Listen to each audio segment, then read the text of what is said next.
What's up, guys? How's everyone doing today? It is Tuesday, June 9th, 7 a.m. here in Sydney, Australia. Wherever you are in the world, I say welcome. Cold here. I'm going to be talking about the weather for the next few months because here in Sydney, we forget we have amnesia that it kind of gets cold. I'm not talking Youngstown, Ohio cold. It doesn't snow. But anyway, hats on, growing beards, growing long hair, trying to stay warm, sort of type of cold. For me, at least. Hopefully, everyone's doing well. Guys, we're going to go over. This is a little bit earlier than normal because I'm going to do 2 live streams every day this week. We have a lot, there's a lot of cards to get into, but the books as of now don't have all the fights released. So this live stream, I'm going to go over the current fights on the boxing end, and we're going to talk about them. We're going to talk about the odds. There's the UFC card of the White House that's been getting a lot of attention, rightfully so. It's at the White House. A lot of good matchups there. I've been getting messages about that card. So right now, my book is only showing me 7 of the 12 UFC fights. I know where I'm leaning on those fights, but I'm going to wait a couple days to see how I'm going to use those fights, okay? Boxing, there's one pick I've already put money on. If you guys are JSB insiders, check the YouTube members only post. And if you're a Patreon, it's up in the Patreon. It pays plus 110. And I'm just waiting for props. So we're also going to, I think Julius, one of our JSB insiders, is going to come on this live stream. So if you guys aren't in the Discord, if you're not supporting the channel, it's a couple bucks a month. Become a JSB insider today. Click that link. I'll keep it pinned in the comments section. And we're going to get into this. All right, let me just get that out. I'm going to say what's up to the boys. 2 minutes in, we got 15 of you guys in here. It's going to be nice. There's going to be a lot of money on the table this weekend. I'm going to play it much more conservative this weekend. I was a little bit reckless last week because the week before I won, it's the biggest hit I've ever done. And, it's still, like I always said, it's a learning curve for me, understanding everybody's different. Our community, we're approaching 525 JSB insiders. And so one of my biggest take-home points, one of the biggest lessons were that I have to always keep in mind there are many different type of gamblers. There are many different type of bettors here in our community. There are everything from entertainment bettors who just love the sport of boxing, which got me into it, of the betting side. There's guys who just bet on boxing just to stay in tune with what's going on in the sport. 25 bucks here, 50 bucks here. And then on the other end of the spectrum, there's guys, and these are the ones who message me privately, who are spending like 20, 30, $40,000 on fights. Those, if that is our line of betting, conceptually, you're going to have many different styles of betting. Okay. The way I went about my picks last week, I've never won more money the week before. Because of that, I felt like I was playing with house money. So I was being way more reckless. And I kind of disregarded some of the guys who were playing with a little bit more heavier of a bank. So that's where I'm getting better. Just keeping all of that in mind, keeping it basic, still giving you only plus money tickets, getting back to our roots. And yeah, we got our eyes on the prize.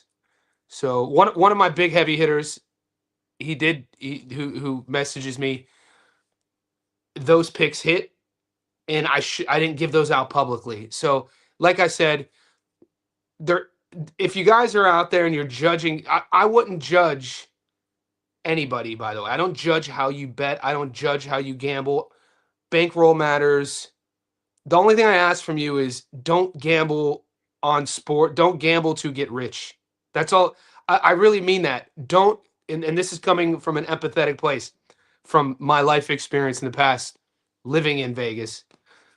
I don't want you guys as part of my community. I don't. If you're gambling to get rich, because these are the type of people who really it becomes really toxic. And our community, this is about boxing. It's fun to bet and it's fun to win, and we win a lot. But I don't need that sort of negativity, that sort of hatred, that sort of addiction around me. I'm just being real with you, okay? So that being said, and some of you guys were salty about, you were really confident in your breakdown of Jack Massey. I mean, I tell you guys every week, I'm not confident in any of my picks. whether I go 7 for 7 or 1 for 7. The minute I'm confident in telling you where to put your money, I'm bullshitting you. Nobody, we're not fortune tellers. We don't know how this is going to go. And if you watch the Massey fight, he was winning until he wasn't. But I never told you on a live stream I was confident that he was going to win. I've never once said I'm confident this guy's going to win. I give you my reads. I give you what I see. That's about it. So the one thing I will always do is pull you up on it. And I hold myself accountable. I take pride in being transparent. You guys see all of my wins. You see all of my losses because I show you all of my tickets. Okay. The insiders, the public. Now, the non-JSB insiders, they only see the wins. The JSB insiders, before the fights, you see all my tickets. That's from my betting app with transaction numbers. So when I lose, I take a fucking beating. You know what I'm saying? So keep that in mind. I'm shoulder to shoulder with you boys. We're in the trenches together. This, though, 6 minutes in, is my way. What I'm about to say here. If you're in our group and you're just tailing bets, I don't want you. Like, if I want you to support our community, I want you to support me, I want you to support boxing, I want you to support our channel. It's a couple bucks a month. If you're getting the wrong impression that you're just gonna, it's $6 a month, whatever it is, $5 a month in Australia, that you think this is a quick way to get rich because I'm some oracle and you could just copy my tickets and expect to win week in and week out. That's not what I'm doing here. That's deducing my effort down to such a minuscule point to where I don't want your $5 a month. I don't care.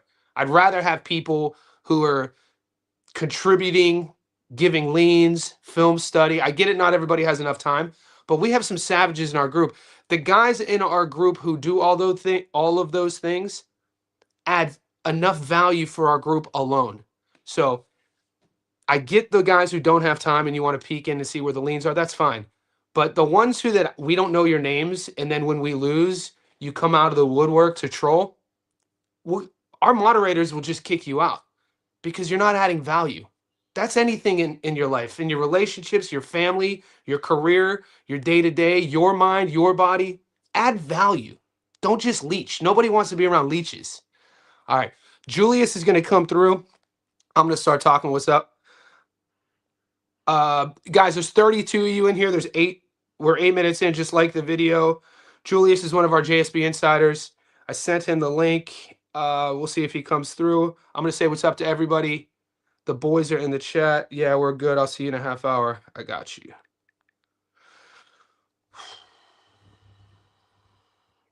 I'll see you in an hour and a half. Shout out to Bum Equipment. Checking in, Ante. What's up, Leia? I'm gonna get caught up on this first wave of comments. I'm sure there's a lot of them, and then I'm gonna pull the odds up, and then we'll see where Julius is. We need the bounce back. It's always about the bounce back. We will be up. Big shadow was crack-a-lagging. What the hell? Where's my blue star? Yeah, you got to re-up, baby. So however you guys support the channel, whether it's on YouTube or Patreon, that I don't have access to that.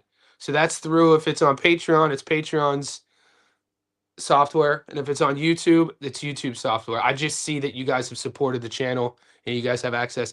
I'm looking to put 300. Okay. See, I'm looking to put 300 on that band fight to go over 5.5. I'm a bit scared though because of last week and I heard Bam used to spare his opponent, so I feel that's a big factor. Yeah, I have a full unit on over 5.5. Scared money don't make money. That's the way I live. And that's the game that you got to get used to. So it's normal after a weekend of a loss to be a little right, but you got to just jump right back in the saddle. Jack Massey was a great pick. He clearly showed he's the better fighter. He's just low IQ gassed out trying to finish Chev. Yeah, that's why it's like one of the boys were like, "This is." I'm a funny dude. To me, I'm not saying I'm a funny comic guy, but like you guys know me. Like I like humor. I'm a happy-go-lucky dude. Not many things frustrate me. I live my life by the motto, life is play. And I mean that. Not many things frustrate me. 3 days after a fight, 3 days after I just got taken behind the woodshed, and lost a bunch of money. 3 days after, when I get a comment that says, "Yo, Jack Massey lost. No shit, bro. No shit. Jack Massey. No shit, dude. We all know we lost, bro. Add me. Can we add something else other than that? Johnny, how much percentage do you give Bam versus Vargas fight to go the distance? Now, if behind the scenes, I've been doing over and unders. We talked about this on the live stream 3 weeks ago. A lot of you boys are loyal. Best community in the world, dude. Dude, 100%. And this is why I get frustrated when our work gets deduced down to a missing a bet or winning a bet, because our community does so much more than that. I've even thought about like figuring out a way that, never mind. I don't want to get into it. But to answer your question, 3 weeks ago on a live stream, I was asking about the over and unders, and I said very openly, I don't have a lot of experience betting them. So with you guys haven't known, I have been betting them, but I just haven't been sharing my wins and my losses. And I'm about 70% getting the over and under right over the last 3 weeks. You know, I've done 10 over and unders since the middle of May, and I've hit 7 out of 10 sort of thing, easy maths. This over and under is the first bet that I've gone public with the boys to show you, and it's kind of rolling off some momentum. So from what I'm seeing statistically, I like Antonio Vargas, man. I like him as a boxer. He was a great amateur. He's fun to watch. He's a world champion. People judge him because 7 years ago he got knocked out in the first round. I think it was 2019. He was young. He got knocked out in the first round. He's aggressive. His aggression his aggression is what got him to the show. He's the WBO world champ at 118. Bam Rodriguez, we know he's come below 118. He was a champ at 112, champ at 115. He's vying to become a 3-division world champion by fighting Vargas. Vargas is about, an inch or so taller than him, the naturally bigger guy. When you look at Bam Rodriguez's stoppages, he only has one stoppage under 5 rounds since he started fighting 10-round fights. So excluding those 4, 6, 8 rounders, he stopped Guevara in round 3. That was his only stoppage since he started fighting professional 10 and 12 rounders. Smaller weight class. Then you take in the statistics of fighters who are fighting at the world level, who are moving up a weight class in their first fight. I'm not saying those fights never end in stoppages, but you don't see a lot of those fights ending before the 6th round. So when I go 7 for 7, I give you the same research. When I go 1 for 7, I give you the same research. That's why I'm never confident in my picks. I'm confident in the effort that I put in. So and sometimes things just don't go your way. We're not fortune tellers, but for me, over time, my success has always been a direct outcome of the effort and the transparency I give. I watch all these fighters. I watch all these fights. I watch the girl fights. Guys, and if you guys are thinking that girl fights, if you're comparing the female fighters to women fighters from a talent level, that's not what we're doing here. We're not talent scouts. We're gamblers. We're bettors. I'm going to quote Barry Boxing real quick. Women's boxing is a freaking gold mine right now. Just leave it at that. Women's boxing, betting on women's boxing is a freaking gold mine. Look at our statistics week in and week out. We find dogs with the women's boxing. We have guys in our group doing film study. We have guys in our group. I guarantee right now, watching female fights, they're going to give the reads. That's a gold mine. We're not comparing female competition to men's competition. We're not comparing Bam Rodriguez to Turon. We're bettors. We're finding leans. It is a gold mine there. So what I was saying, I'm always confident in the film study I put in and the effort. A couple fights last weekend, we get a split decision go our way. One judge gives our way. We get 3, a firefight with 2 knockdowns goes our way. We're 5 out of 7, not 1 out of 7. You know what I mean? This is the game we play. But we know that getting into it. That's why it's fun, dude. If you're not having fun with it, nobody likes losing. I'm fucking pissed we lost. But if you're not having fun, like even in this chat, it excites me. Like getting off this live stream in a little bit, uploading my Bam Rodriguez versus Vargas breakdown, uploading my Ramon Jordan Martinez versus Popoca breakdown, that sort of thing. This is what I do. I put a lot of passion into this. Boxing is the greatest sport in the world. Boxing's not with so many streaming platforms and so many opportunities for boxing fans to bet on their favorite sport.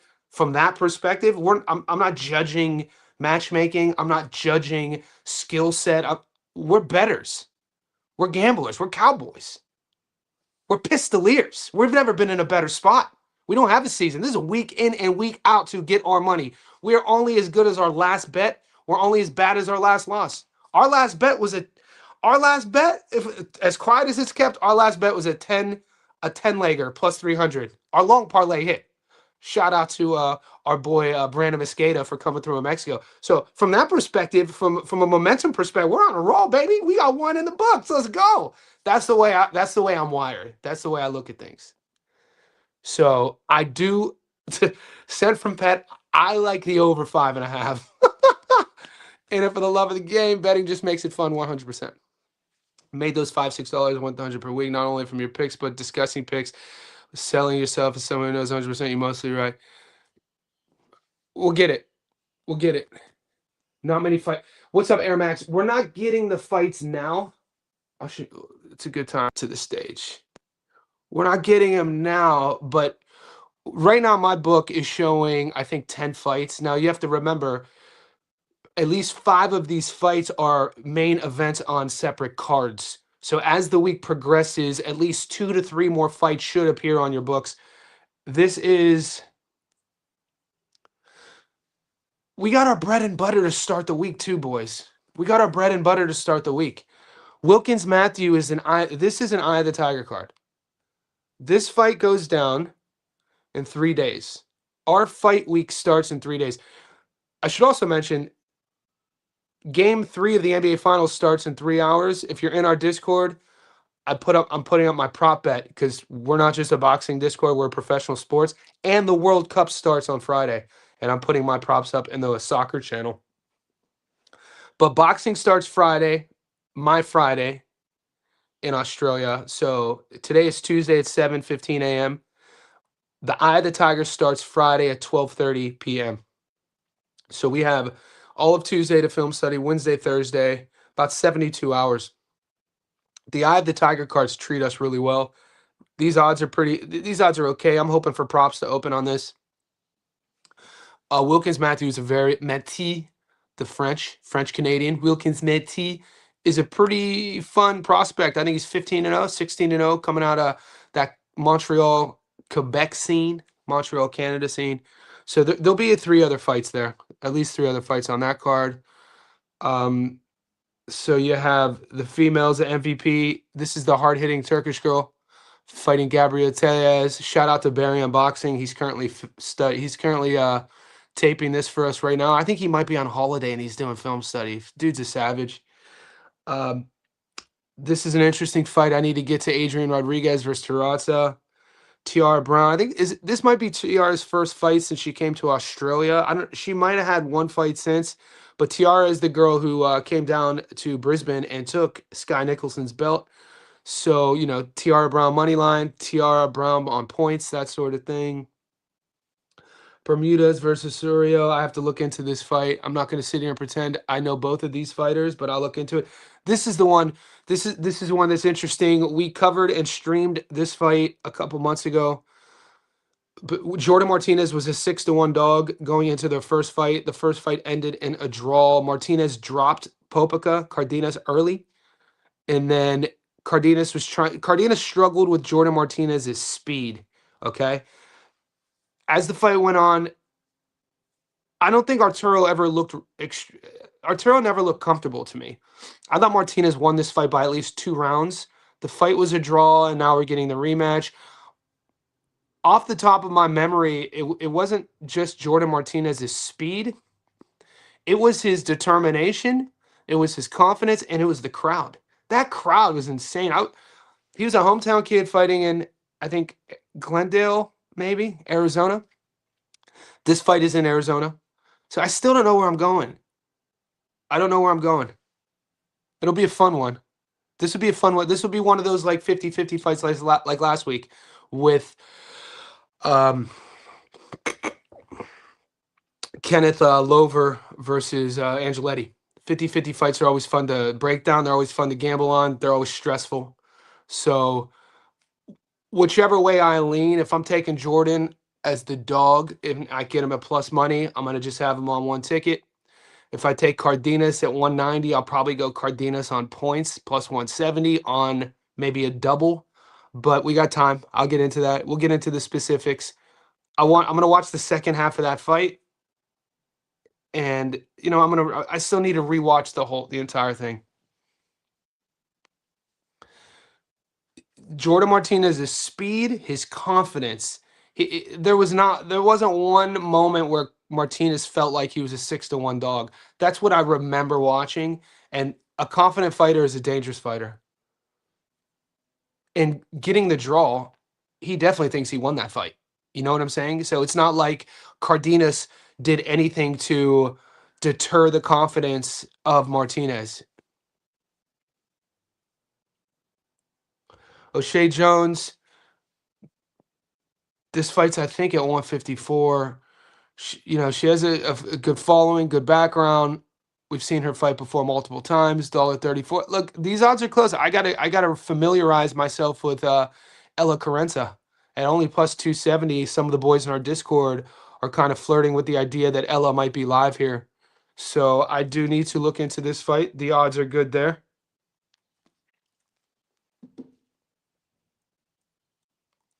We talked about Vargas and Bam. So look, moving up weight classes, even as a puncher,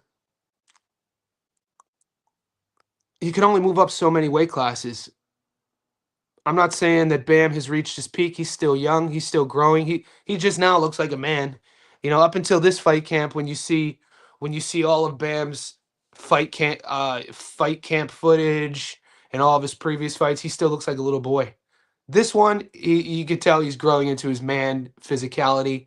The face is changing. He looks much more matured. He's talking on the microphone much more, which is great. He's never really been that big on the mic, but I think Matchroom is doing a more detailed job with getting his personality out to the fans, because at this stage of the game, you'd have to think Bam Rodriguez could be carrying the mantle of boxing on his shoulders for the next decade. That's what they think. We'll see. Great footwork, great speed, does everything really well, very marketable, says all the right things, family-oriented guy, exciting in the ring. He ticks all the boxes. So my play right now, and I might do another play, is that fight to go over 5.5, and it's at plus money.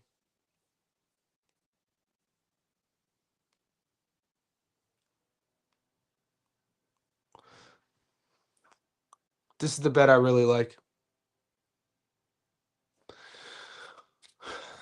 And I mean, when you're looking at this bet allows me to, I just have to hope for the 6th round to start. I think it's going to. I have a full unit on this bet because it's a neutral bet. It's not. I think Bam's going to beat Antonio. I like Antonio. I've covered Antonio's whole career. I think minus 1,400 is insane. Antonio Vargas can punch. He's aggressive. He's going to be a little bit taller. Bam on paper has the longer reach. I think it's going to be a fun fight. I'm hoping for. I think it's going to be a closer fight.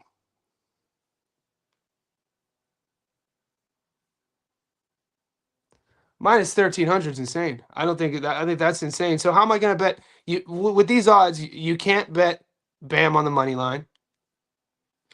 You can't even bet Bam on knockout.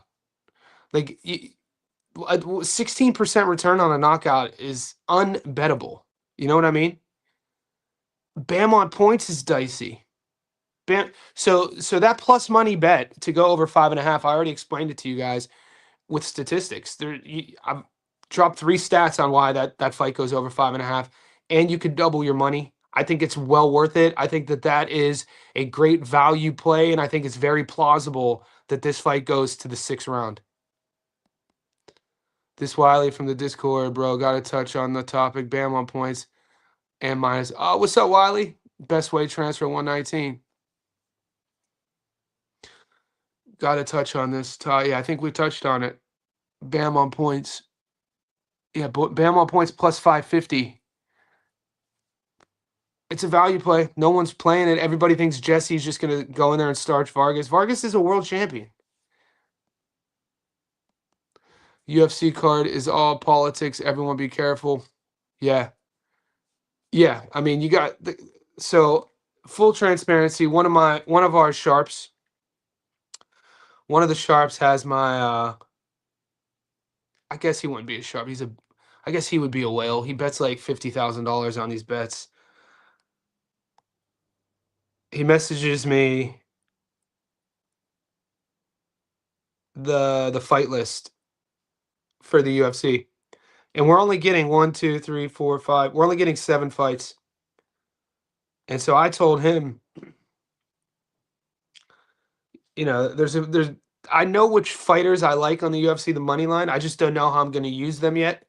And I'm 80% sure on a separate ticket. I like Garcia. I like Steve Mean Garcia as a dog against Lopez. I don't know. I think I like Hoofy. I like O'Malley. I like Hokit. I like Taporia. I like Bo Nickel. I don't know how I'm going to use them though. All right, guys, we're about 27 minutes in. I'm going to bring Julius to the table. This is one of our JSB insiders. Everybody in the Discord and everybody in our community will know Julius. It's a stage. What's up, big dog? What's up? What's up, man? Chilling. Where are you at? New Orleans? So yeah, we'll say Somewhere. in the Somewhere. bayou, yeah. Is it super hot down? It's summer, right?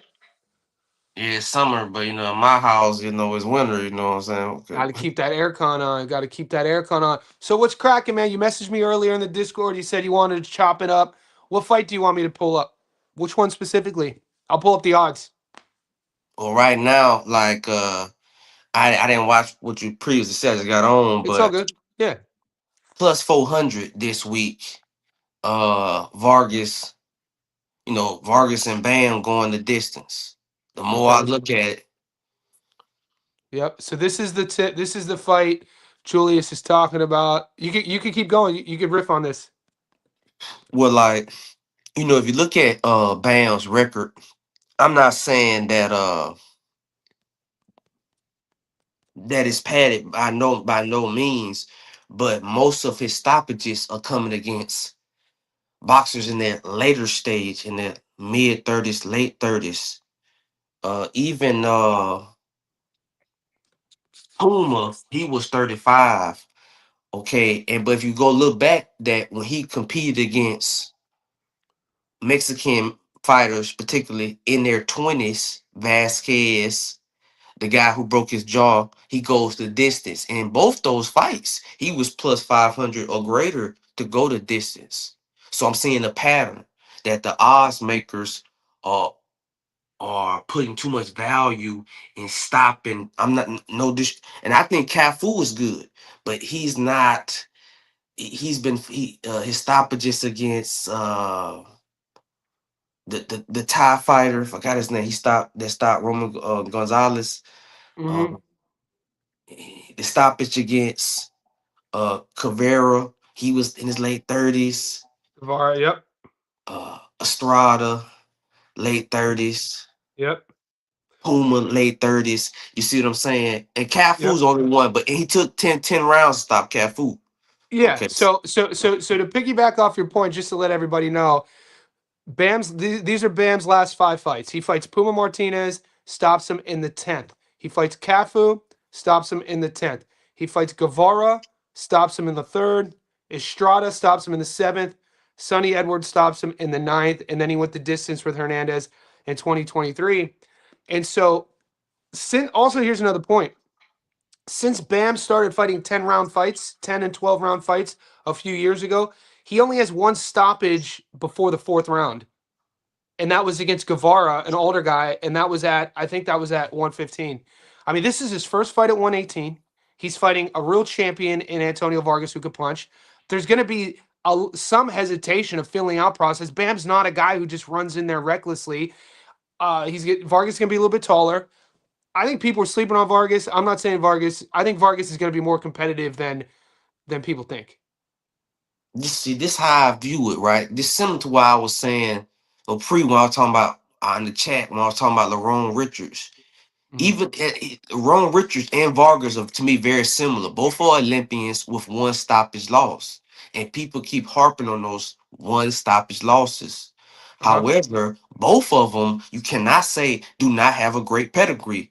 Okay, like I said, you Both can good amateurs. both world class amateurs. I Uh-huh. will put this to make Team America is Mm. not the same as making Team Yugoslavia. Like Yeah. to make team is not the same as making Team Canada. Making Exactly. making Team USA. It's not Dominican. Like people are all like if you're a Dominican Olympian, no offense to the DR, it's a baseball nation. You know what I'm saying? Like no, it's not the same as being an American Olympian. Like we got more champions from New York City than whole countries, you know what I'm saying? So Yeah. I say and both Bam and Vargas were on Team USA at the same time.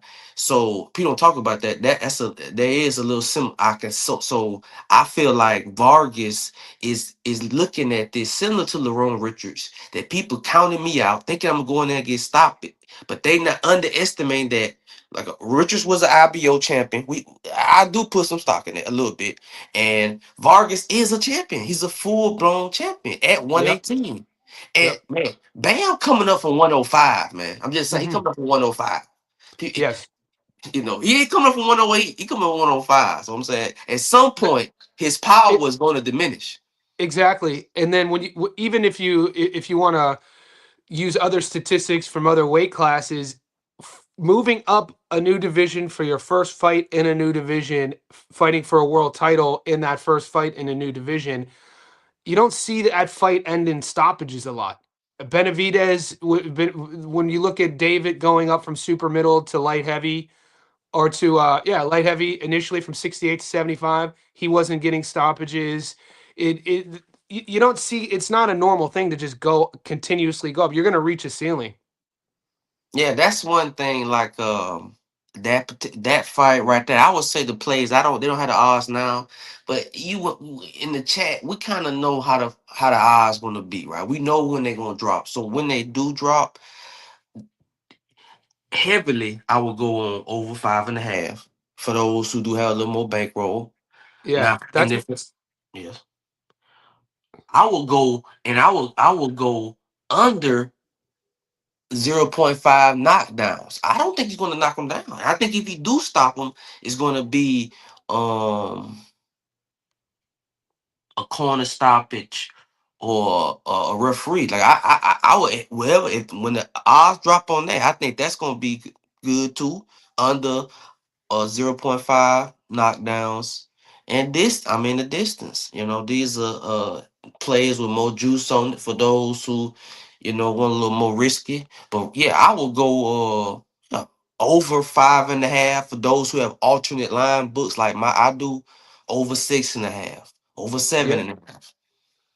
So right now, to take a look at that, alternate rounds. Yeah, so this is my book is doing the over 5.5. So for the over 5.5 to hit, that fight has to go into the end of the sixth round, right? Mm. Yeah, so it's not like round five's over, your bet is hit. Round six has to go at least into what, the last 90 seconds for that to hit? Has to has to be the sixth round, 1 minute 30. Yeah, yeah. So just to keep that in mind, the over and unders. It for me, looking at the props and looking at my style of betting and my bankroll, like I'm not quite at the stage where I'm comfortable with just get, getting a 50% return. It really doesn't do anything for me. I'm still at the stage of doubling my money, which has been great for us. So on this specific fight, the bet that I see is the most playable for a guy with my bankroll who is making my livelihood, doubling my money, is that over 5.5. And I'm will and With everything we spoke, we're getting at plus 105, plus 110 over 5.5 in a world title fight in a division Bam's never fought at against a real world champion, Antonio Vargas, who's young, who's strong. Vargas gets stopped 7 years ago when he was 21 years old in a first round, one of these first round knockouts where, we've seen it happen time and time again. He didn't take a lot of damage. It was sort of like, I don't want to call a one punch knockout a fluke, but he got stopped early and that was that. Since then, he had one draw in his last fight and he's been kind of sparkling since. Yeah. Let's Heck, see what you think. are you Yep. on the fight that I recently Matthew versus Falco?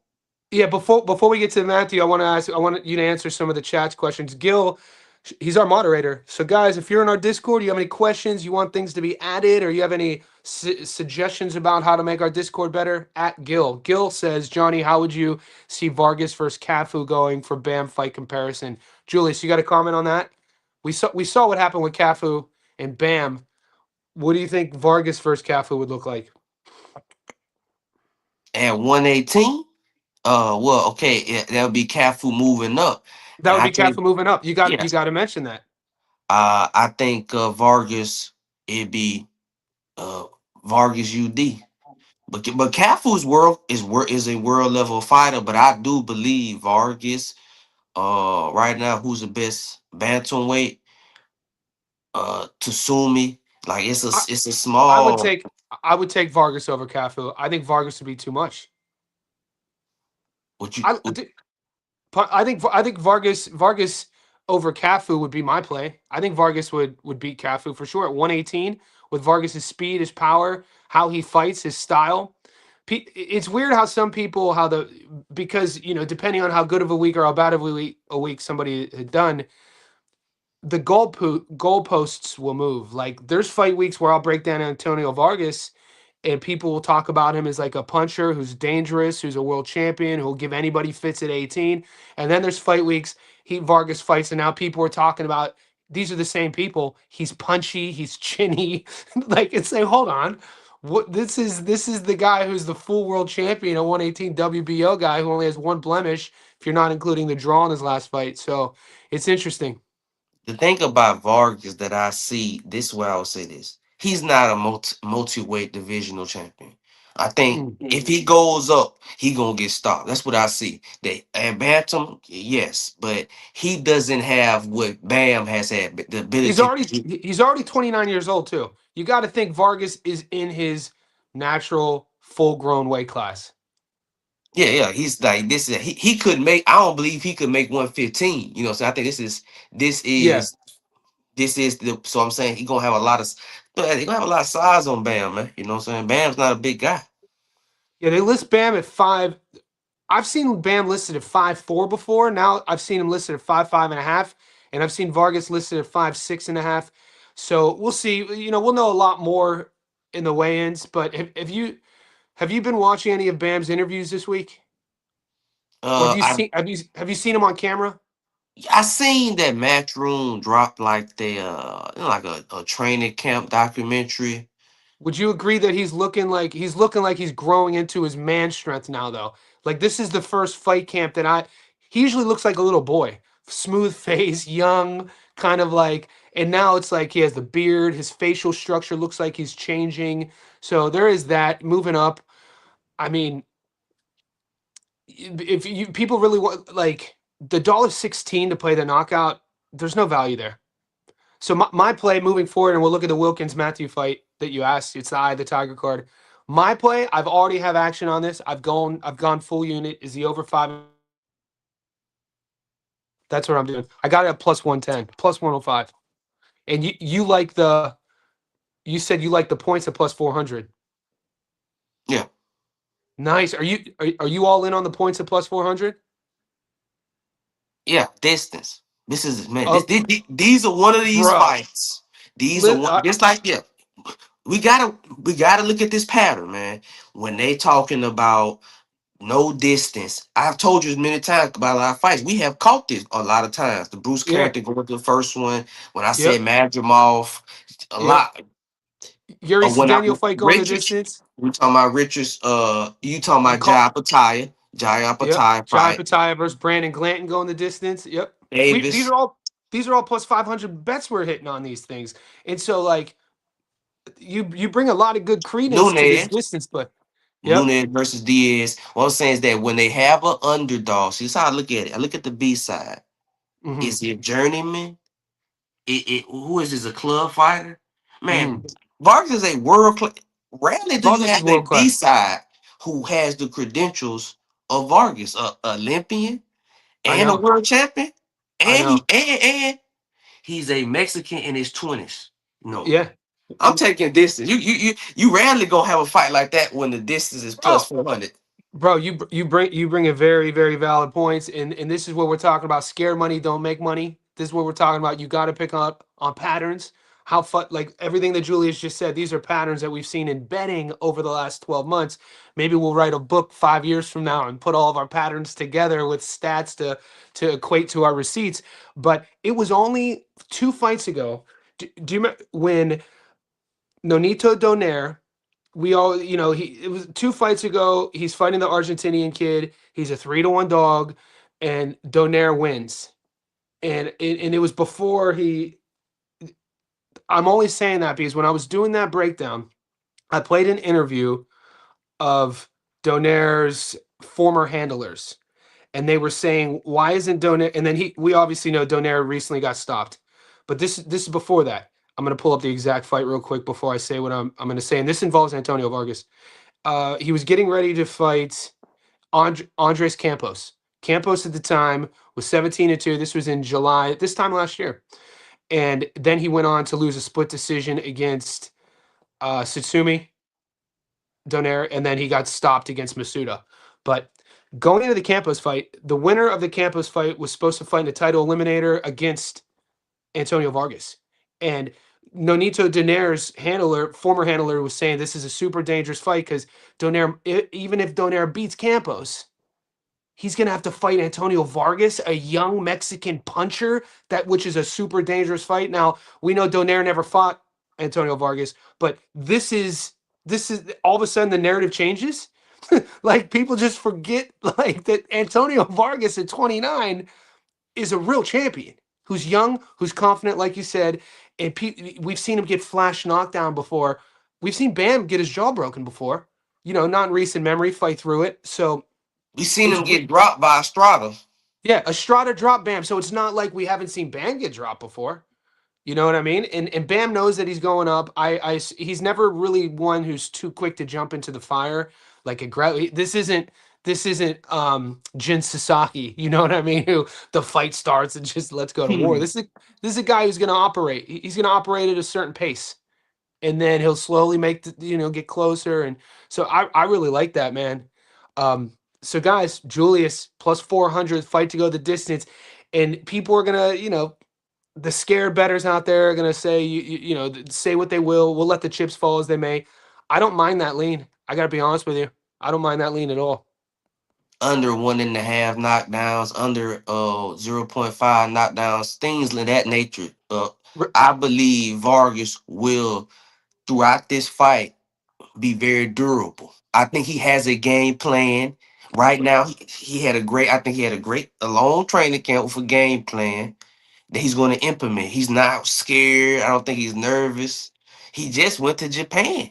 You know what I'm saying? So he has a lot of experience. I say, man, this is a B sides like this don't normally come around because most B sides are old, faded, washed up. You know what I'm saying, journeyman. But okay, like Matthew, I want like how you feel about him? He's another guy on Eye of the Tiger. I kind of forgot about him. He's like a 15 prospect. and 0, 15 and 0. I think like 9, 10 knockouts. We watched him in his last fight.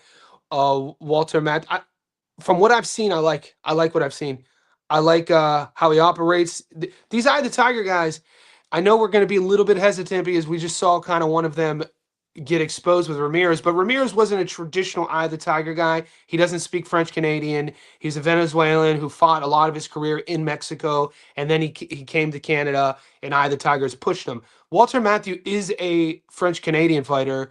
And the reason I think that matters because when you look at the pedigree of those guys who are French Canadian fighters, John Arobio speaks fluently French. He speaks beautiful French, and you see that style.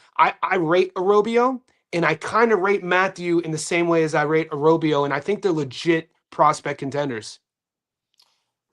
I'm gonna be on the flip side, man. I personally think You think he's uh on upset alert?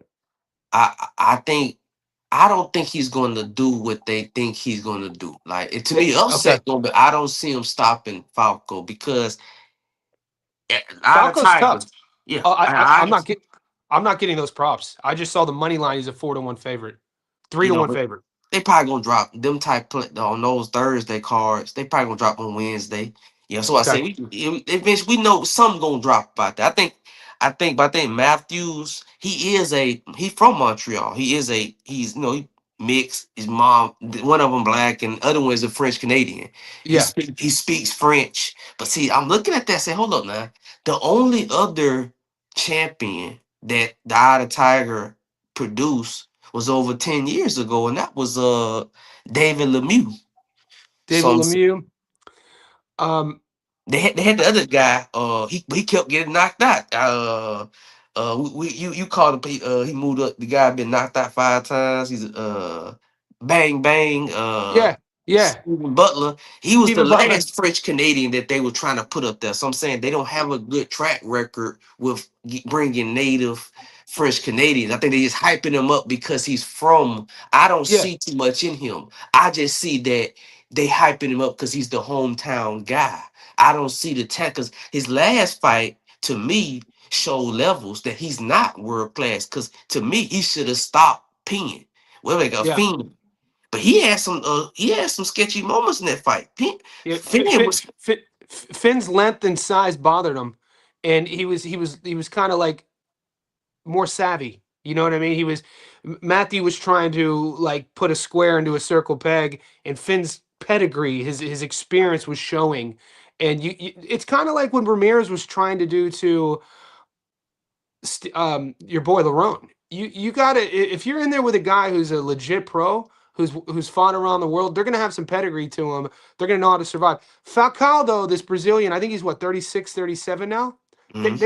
They're putting him in there for a reason, and Wilkins, they're putting a lot of marketing behind this guy. I do have a little hesitation though of Ramirez, man. Dude, he got like. Did you watch Joe Stunner Boxing gave the most interesting take on Ramirez versus Lerone Stevens. He says that Ramirez, that was not a robbery. He says that Ramirez Stevens fought so negative, traveling, did nothing to get the. He was the only guy I heard to say that Ramirez won, and Joe is a Brit, and I was like, interesting. So it's crazy how subjective our sport could be. Yeah, I think, see what I try every fight, I go on Box Rec and I print out the bout and I write a storyline for the fight, as well as look at my variables. And what I see is that with Eye of the Tiger, yes, they want knockouts. Like they got the smallest ring in promotion, in all promotion. I was looking at that Zuffa ring. I said, man, Great point. that Zuffa ring compared to the Eye of the Tiger gotta have the smallest ring on the world level because they actually having world title fights in that ring. And so I'm saying, but I feel like Matthew should have stopped Finn. Finn is 35. He Uh huh. doesn't have no credentials. He's basically a Jamaican club level journeyman. Essentially, he has had no success outside of Canada, and he couldn't stop him. So I'm saying that you couldn't stop Finn. Now you're going to stop Falco, former world title challenger, former Olympian, never been stopped from South America, tough. He ain't thinking no way. Falco's not thinking about. He's like them guys from South America who Well, are. I put a lot of credit in their durability. We rarely see them get sparked out. Argentina is South America, and so is Brazil. They're a bit different though on the boxing landscape. I wouldn't categorize Brazilian boxers in the same way I guess I would categorize Argentinian boxers. And you know what I mean? And Matthew's only 21. This kid is learning on the job. You know what I'm saying? And he fights like that face. He fights mean, dude. He's not in there for a long time. He wants to get you out of there. Um, this let, let what are we missing something? Wasn't Finn? I mean, Finn was 27-3, 30 pro fights. He had double the pro experience. Um, Finn was dropped. It's not like it was the scorecards 98, 91, 99, 91 sort of thing, dropped him. So it was a dominant performance. He just didn't close the show. And it sounds to me that you and me probably had did we probably had Matthew by knockout, it sounds like. I I, don't I, I don't I remember. Matthews a guy like I said, I've been questioning him. To me, he looked like he's one of those fighters I don't like. It's too much pizzazz about him. He Yeah, moves too much in the ring. I tell you, like even Moses, man, he was people forget, man. The dude was breathing hard in bro, the. Facal's never been stopped, bro. He's only been down one time in 10 years. Okay. Okay, so this We is a would have. sharp guys, JSB insiders here. This is a sharp prop to keep an eye on. If your book Y- dude, the fight to go the distance, or I mean, are you saying Fakal could be live here? Nah, I'm not saying, but it's another one of those fights He's an awkward where southpaw. He's a they're tricky going to south. have the Yeah. distance at plus money because they're Okay. assuming the younger guy, bringing Yeah. him over just like Richards, giving him this main event spotlight. Yeah. So, I like it. I like but it. no, Matthews is not what they think he is. I remember I was watching him. I watched the Eye of the Tiger training camp and how he was talking before that Finn fight. And then I watched the fight and I say, this guy, to me, he number one, I feel he's too big for 168. I look at him, I say, man, that dude He's needs to he's a be in big one. boy. He needs to be 175. I see Yeah. right now, these are sharp that I'm looking at. He cutting too much weight because I watched him in the camp. And I said, this guy, he looking like he could be walking around too. 195, 190. Like he really cutting some weight. You know what I'm saying? So I think that's why I think he did gas in the Finn fight. So I'm always looking at strengths in the B side and chinks Same. in the armor in the favorite. Same. It's similar to what I do as well, especially when the odds don't make sense.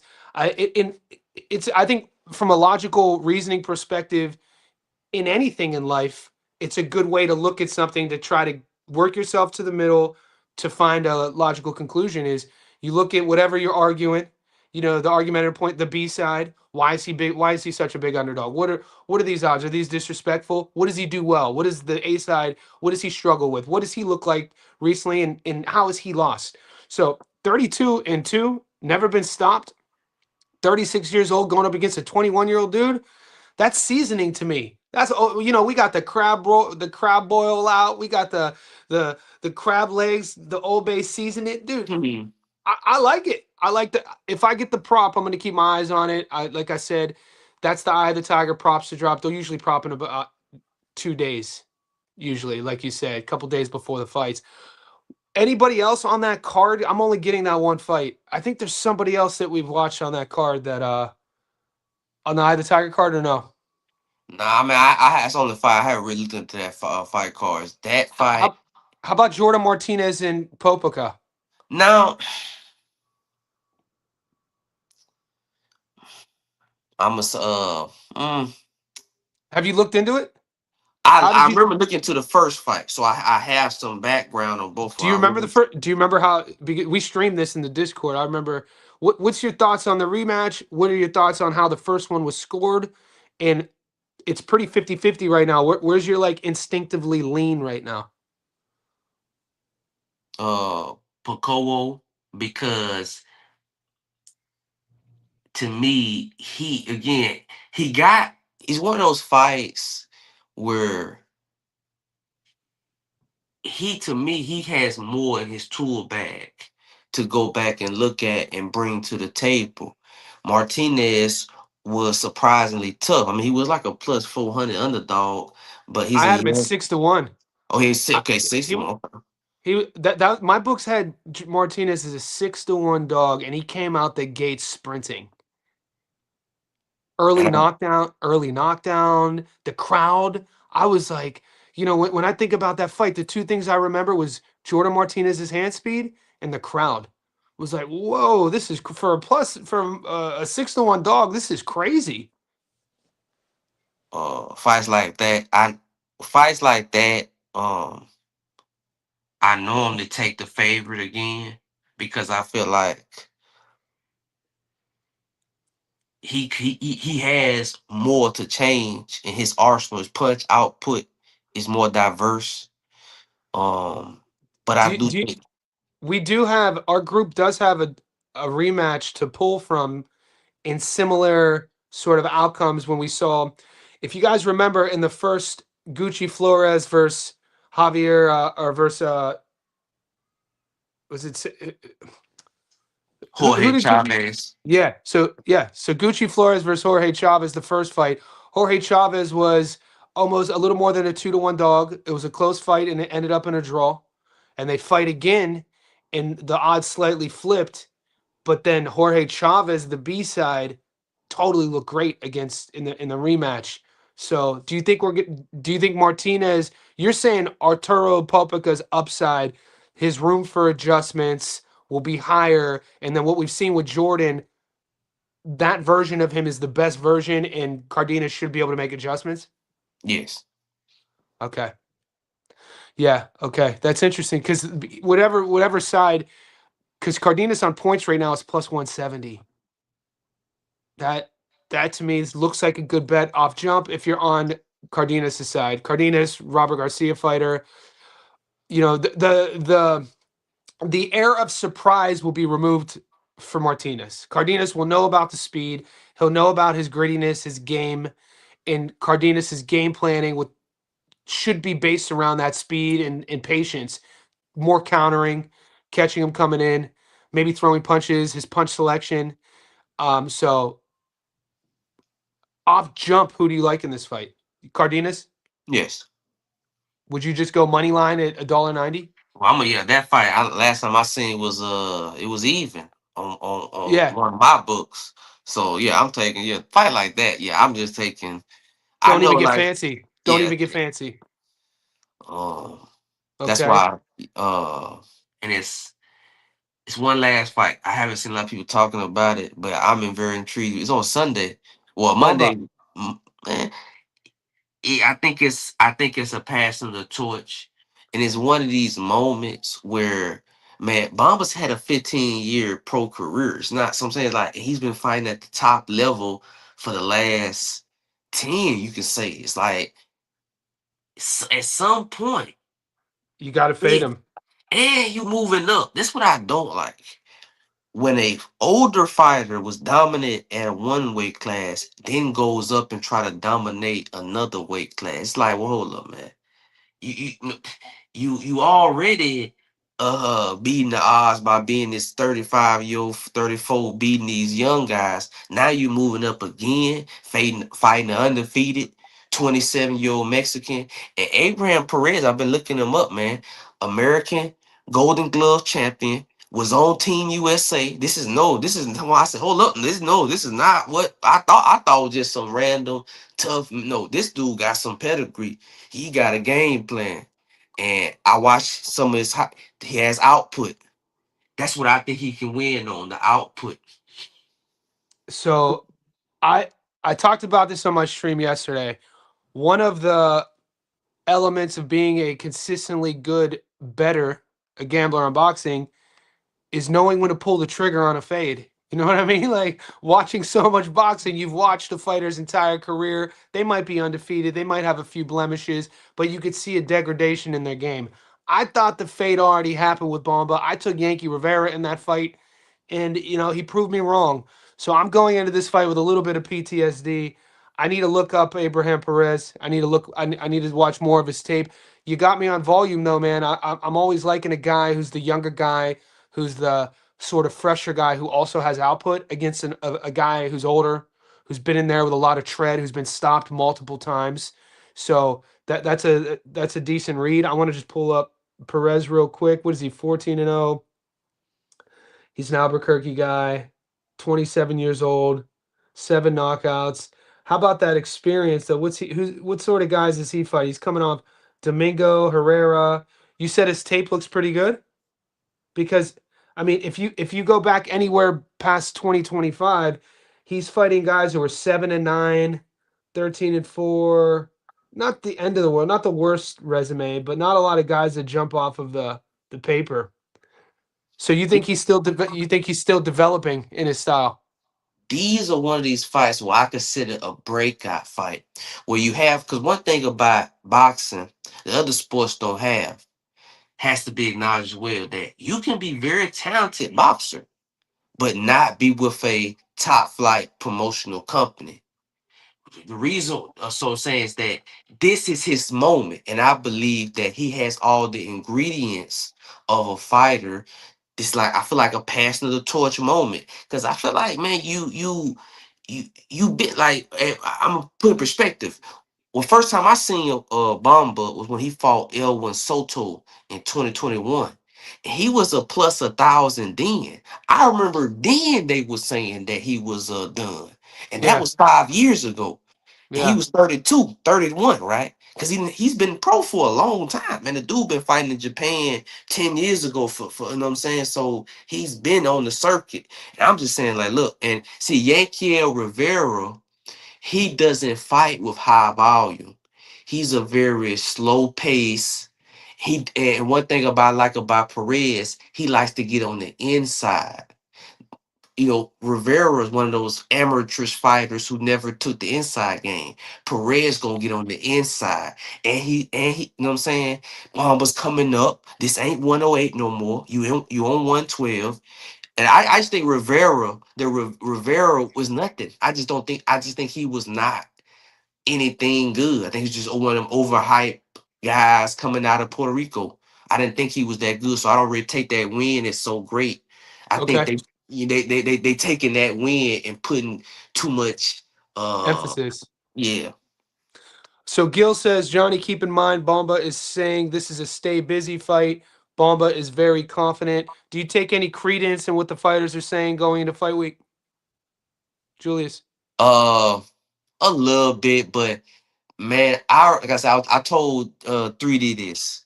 I'm gonna give you one fight that I remember that this remind me of. You remember when uh Cotto fought Ali? Mm-hmm. And I remember Cotto, 'cause he was watching the HBO. He was talking about it as a busy fight.